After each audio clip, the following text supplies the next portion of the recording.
Banyak loh leader yang tidak memanusiakan dia punya karyawan. Nyuruh, instruksi, dan buntut-buntutnya ngomel. Lu kan udah jadi leader ya sekarang ya. Jangan lupa lu, gimana caranya lu memanusiakan orang-orang di bawah kepemimpinan lu. Ketika Anda memimpin mereka, Anda harus bangun hubungan. Ya, makan siang dengan mereka, barengan, ngobrol, dan sebagainya. Jadi lu jangan hanya makan siang dengan sesama level doang dong. Itu yang pertama ya. Lalu yang kedua, ketika mereka mengalami kesulitan, mereka udah coba, ayo lu peduli, tanya mereka, lu ada kesulitan apa. Leader itu bukan hanya nyuruh, ngontrol, ngomel. Mereka tuh manusia loh, mereka tuh bukan mesin loh.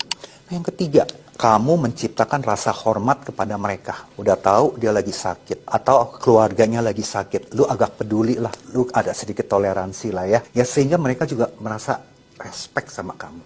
What is your comment? Lu setuju nggak? Tulis ya, gua tunggu.